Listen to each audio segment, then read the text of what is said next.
I am sitting here in my office surrounded by boxes because I am in the process of packing up all of my things and getting ready to move to my new house.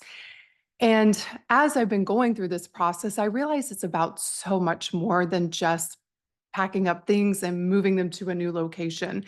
This has been about me deciding what parts of myself I'm ready to leave behind, what things I'm ready to let go of, and equally, what I'm ready to move towards, what parts of myself I'm ready to step into.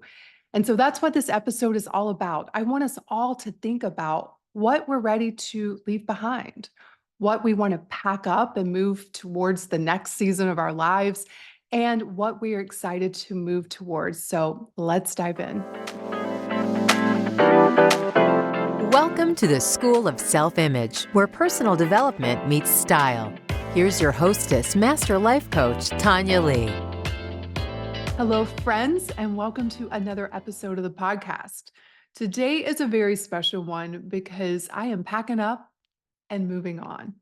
That's right. This is probably going to be one of the last few episodes that I record in my current home. And for those of you who are in the membership, you've been seeing a similar background for the last 3 to 4 years. This picture, this painting that's behind me. I'm packing it up. I am taking it with me, but it is not going to be my background any longer. Lots of stuff is happening in my life right now. And I didn't expect it to be so emotional. I'm so excited about this move. It's the first time I've ever owned my own home. And we have been building this house for the last 18 months, so give or take a month or two. I can't remember exactly when we started, but nevertheless, we've been anticipating this move and now it is finally happening. And I've been thinking a lot as I'm packing up boxes and I am visualizing the new house and what life is going to be like in that new house. I've been thinking about you all and the importance of packing up our lives. And what I mean by that is, as I've been going through the items in my home, I've been very intentional about how they make me feel. I've been very intentional about, do I want to bring them along? And if I do, why? I've been taking my time and really thinking through what is around me, my environment, because I talk about this a lot in the membership, but our environment is reflecting stories back to us.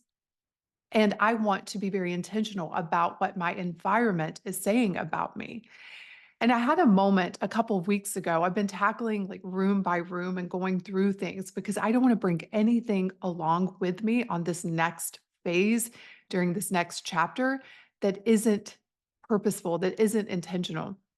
And so I was in there's a closet right here to my right where I have my filing cabinet and a lot of office stuff. And I was going through it. And wow, it was so interesting what all came up for me. I had papers in there that I've been dragging around with me for the last, let's see, Sarah's 26, like the last 23 years. I had divorce papers. I had emails. I had things that when I read them, I was like, oh my goodness, like who was I and who was my ex? Because we both grown up. And I'd been dragging that around. And even though I don't pull it out and read it on a weekly basis, the energy of those papers were in my house. And I really questioned like why I'd held on to them for so long. And I think part of it was fear of like, will I ever need it again? Will I ever need this evidence again? Because, like many, divorced couples go through, we went through custody and all the stuff that comes with that. And the reality is, I haven't needed that for a long time. So I went through paper by paper, photo by photo, and weeded out all of that old energy. And I threw it away.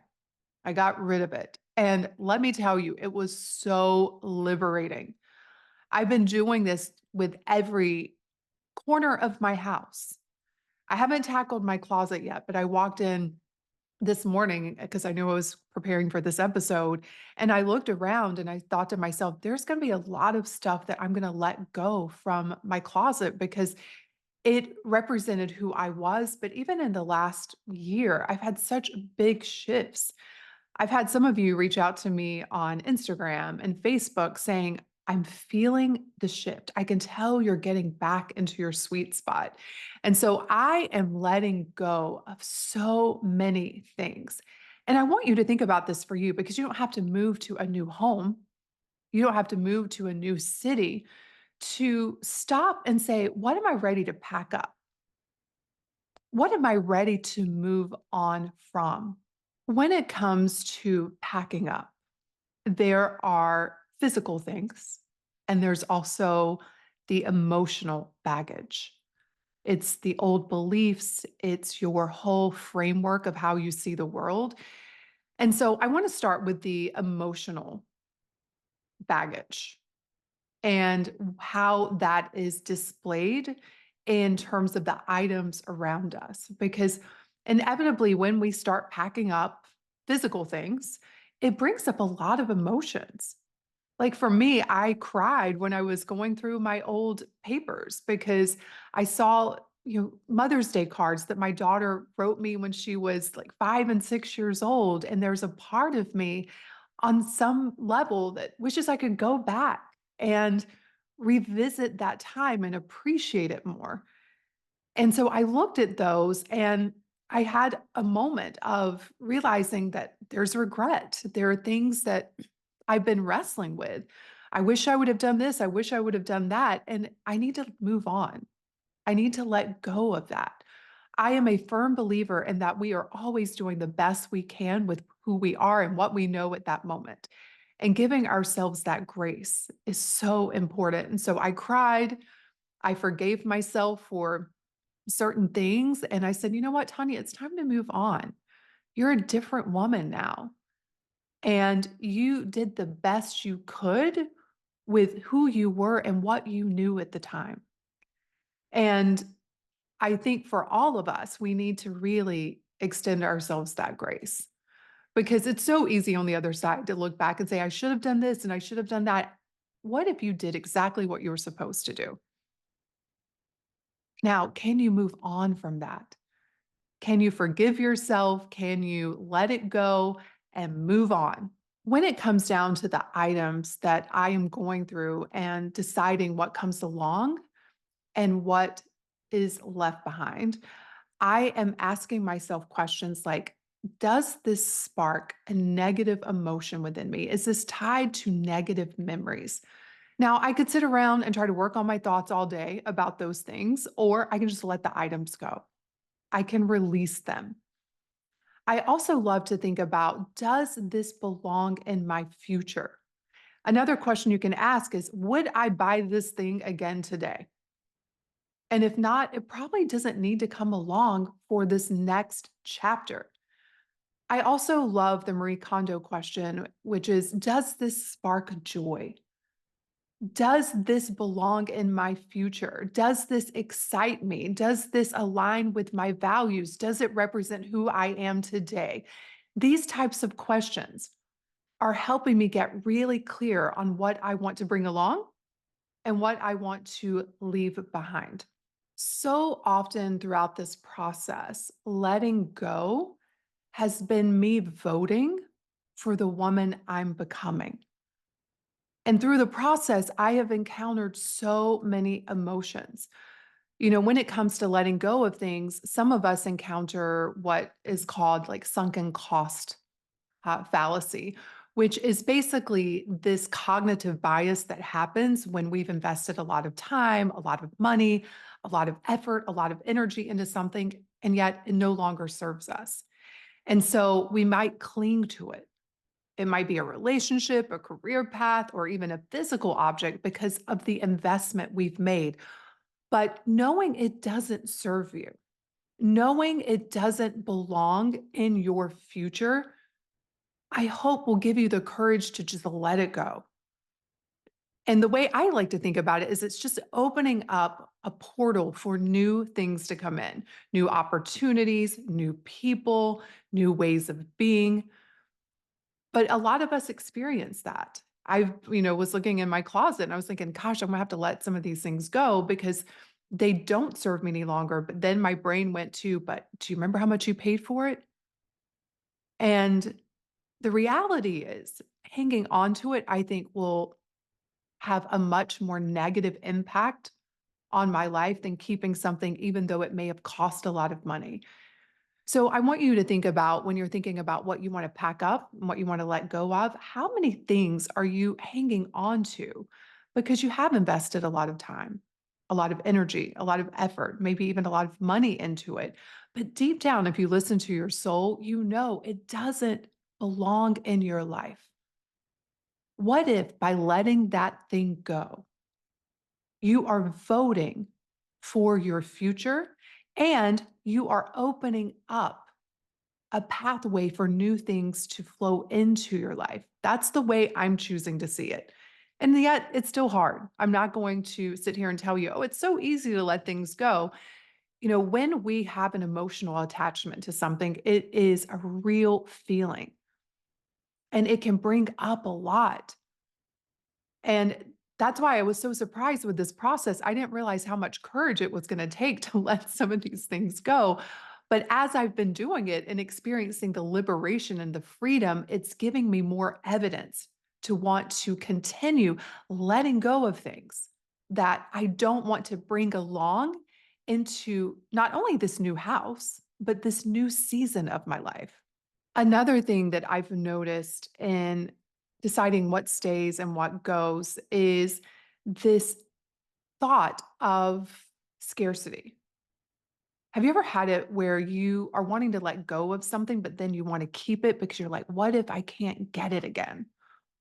What if I never find a pair of shoes that I love as much as I loved those? Even though these are no longer my style, I remember loving them. And what if I could never find a pair of shoes like that again? That is such scarcity thinking. And a life built on scarcity creates more scarcity.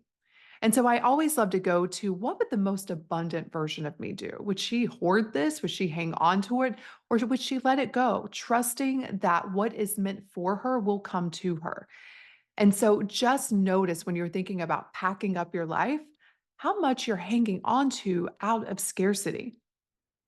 The other thing that may come up for you is fear of the unknown.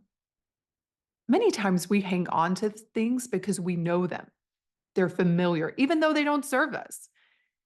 And the moment you think about letting go, it's a very scary situation because you don't know what awaits on the other side, especially when it comes to your beliefs. Because this whole process isn't just about letting go and packing up physical things, it's about letting go of beliefs that no longer serve you.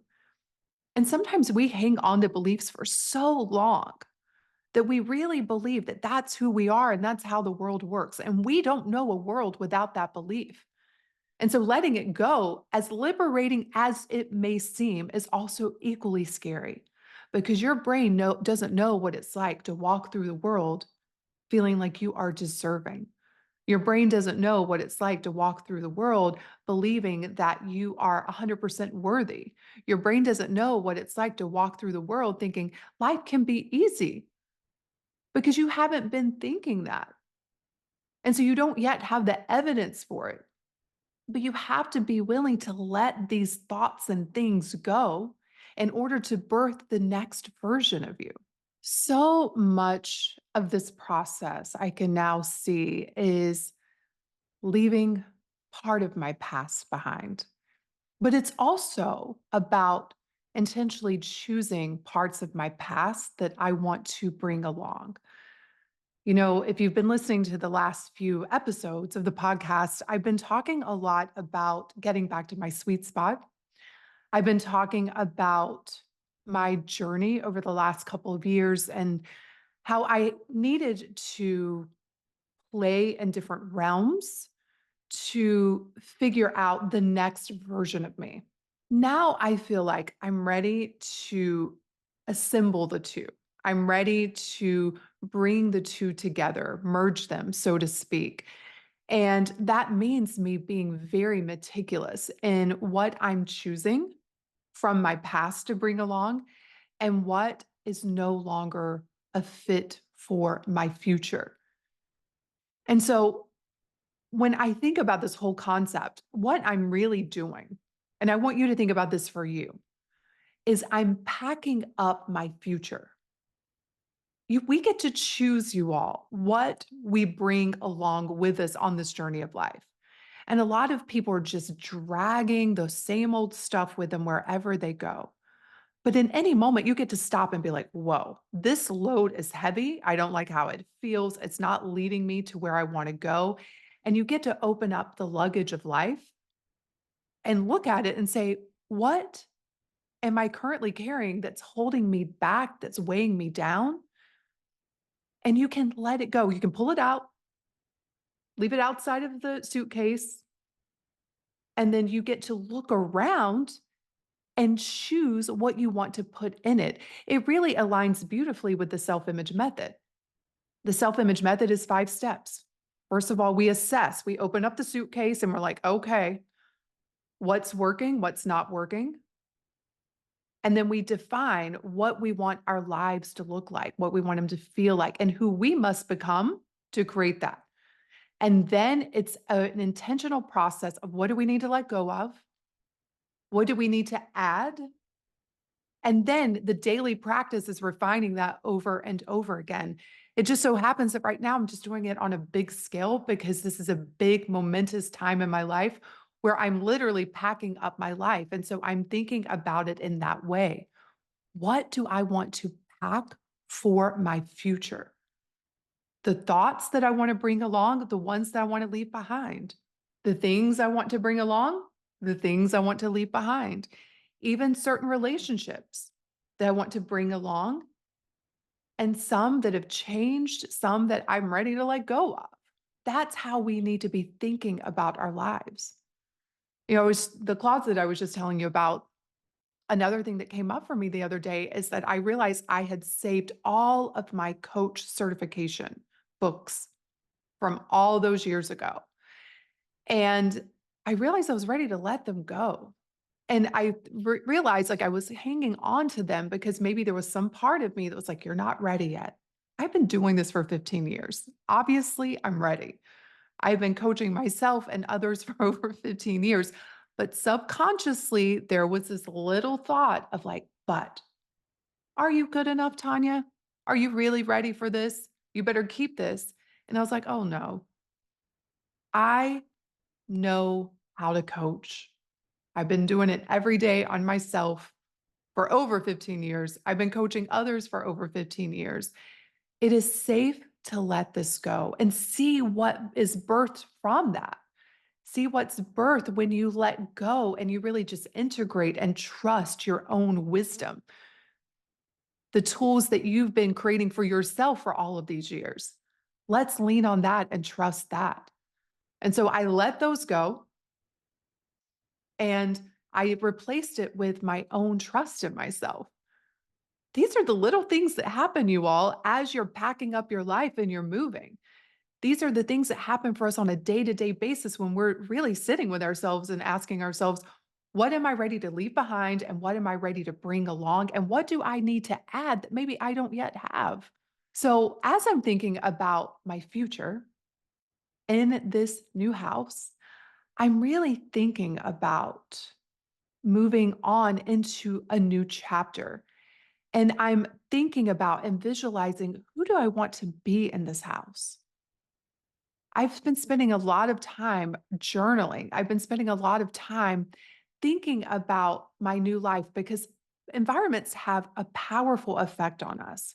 And I believe that when we change our environments, especially drastically, it is an opportunity to step into a whole new way of being. And so, what's been coming up for me is family, connection. I want to start cooking again. There are many things that I currently do that I want to bring along. I feel like I'm very good at curating an environment that makes me feel really happy and good and well.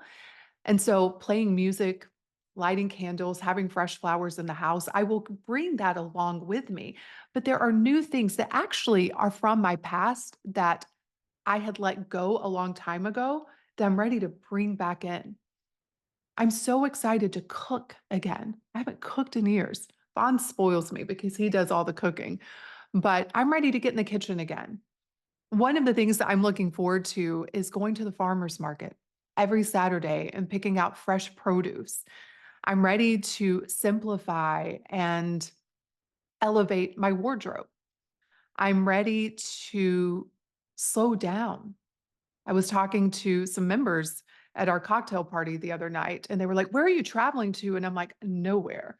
I don't want to go anywhere right now. I just want to be." I told them, I want to nest.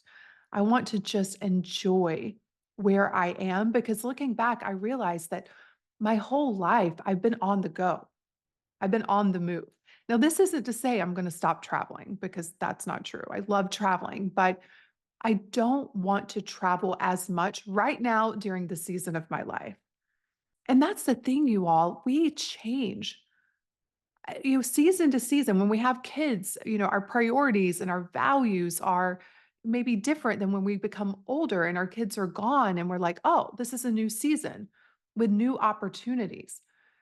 And sometimes I think we can become so rigid in how we think we're supposed to be that we are not open to what our soul truly wants in this season of our lives. And nothing is forever. Just because you say, this is what I want during this season of my life, doesn't mean it has to be forever. It's just during this season. And so for me now, during the season, I just want to enjoy our home. I want to cook. I'm excited to do laundry. I never thought I would say that. I'm really excited to do laundry. I want to get back to the simple things. I've been reading a lot. I want to read even more. I want to, I want to host dinner parties. I want to have game nights. I want to really focus on the business. We've got some big projects coming up, and I'm really excited for the energy that I'm going to have from being in this new space and getting back into my sweet spot. So, when I'm thinking about packing up, I'm also being intentional with what I want to move on to and who I want to move into in terms of my own beingness. And again, you don't have to be packing up your house. You don't have to be moving to do this. It really is just you stopping long enough to say, okay, I'm going to do an emotional move. I am moving emotional residency and getting clear on where you want to move to. So when I think about that, you may have a goal. You may just have, like, I want to be this kind of woman. I want to be more calm. I want to be more relaxed. Well, then we need to look around your emotional home and your physical home and say, okay, what beliefs, what behaviors, what physical things are moving me away from that I need to let go of? And then you need to look at your strengths. You need to look at what you currently believe that may be aligned with what you want or close to it. You want to look at the things around you that spark that emotion in you, and you want to put it in your suitcase, pack it up, and move on. I believe that packing up and moving on, whether it's metaphorically or it's reality, is one of the most powerful tools for joyful reinvention. And I'm inviting you to do this with me. I want you to stop and assess your life. Look at what's working, what's not working. Look at what you want to move into. Define it, get clear on it. And then it's a matter of going through your emotional house, thought by thought, item by item, and being intentional about what you put in your suitcase of life to bring along with you. And let me tell you, this is an ongoing process. I know when I get in that house, I'm going to have to be doing this work on a daily basis. And that's okay. I don't mind. I know as I often say, when you're done, you're dead. This is our work, my friends. This is what we're here to do. We're here to stay awake. We are here to be intentional. We're here to be joyful. We're here to listen to our soul and what our soul is craving. And then we need to take action on what we deeply, deeply want. So I'm curious, what are you ready to move to? What are you ready to pack up and bring along with you? And what do you need to let go of? I hope you have a beautiful week, and I will see you in the next episode. I used to think happiness was a fairy tale, forever just out of reach. I felt stuck a lot of the times, helpless, and like I was constantly failing at life. But then I discovered a simple shift, or three, that changed everything. Now I help women like you create their own powerfully ever after. In my free masterclass, you'll learn the secrets to unshakable desire, fearless action, and finally believing in yourself. You deserve a life you love, so stop waiting and start creating. Watch the masterclass and unleash your inner powerhouse. You can go to schoolofselfimage.com/after and watch it now.